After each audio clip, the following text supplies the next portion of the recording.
లో కాస్ట్ డోలా ప్రింట్ శారీస్ అండి. ఫ్లోరల్లో డోలా సిల్క్ చాలా బాగుంటాయి. పికాక్ బ్లూకి మంచి బార్డర్, అసలు ఈ కాంబినేషన్ చూడండి, వైన్ కలర్ కాంబినేషన్, పికాక్ బ్లూకి వైన్ కలర్ కాంబినేషన్. అండ్ పళ్ళు కూడా మనం చూస్తే కానీ మంచి వైన్ కలర్ కాంబినేషన్ పళ్ళు ఉంటుంది. బ్లౌజ్ కూడా వైన్ కలర్ కాంబినేషన్.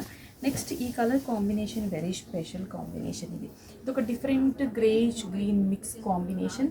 పళ్ళు కూడా మనకి బ్రిక్ కలర్ కాంబినేషన్ పళ్ళు. బ్లౌజ్ కూడా సేమ్ బోర్డర్ అండ్ పళ్ళు, బ్లౌజ్ కూడా కాంట్రాస్ట్ లుక్ ఉంటుంది. అండ్ బేస్ కలర్స్ చాలా బాగుంటాయండి, వెరీ లేటెస్ట్ అనమాట. రెగ్యులర్గా చూసే బ్లాక్, రెడ్, పింక్ ఇలాంటి కలర్స్ కాకుండా ఉంటాయి. 495 రూపీసే. అంటే మనకి వాషబుల్ కూడా కంఫర్ట్గా ఉంటుంది. ఈవెన్ పెట్టుబడులకి బల్క్ ఆఫ్ క్వాంటిటీ ఎవరికన్నా కావాలన్నా కూడా క్వాంటిటీ అవైలబుల్ ఉంటుంది. నెక్స్ట్ వచ్చేసి గ్రే అండ్ మంచి బ్రౌన్ కలర్ కాంబినేషన్ బోర్డర్. పళ్ళు కూడా మనకి బ్రౌన్ కలర్ కాంబినేషన్ పళ్ళు, బ్లౌజ్ కూడా బ్రౌన్. చూస్తున్నారు కదా, డోలా ప్రింటెడ్ శారీస్ లో కాస్ట్లో ఈ శారీస్ బెస్ట్ చాయిస్ అండి. 495 రూపీస్ అంటే చాలా చాలా రీజనబుల్ ప్రైస్. ఎవరు కూడా మిస్ చేసుకోవద్దు. 5 బ్రాంచెస్లో కూడా అవైలబుల్ ఉన్నాయి. స్టోర్కి విజిట్ అవ్వండి, స్క్రీన్ షాట్ చేసి వాట్సాప్ చేసి కొరియర్ త్రూ పర్చేస్ చేసుకోండి.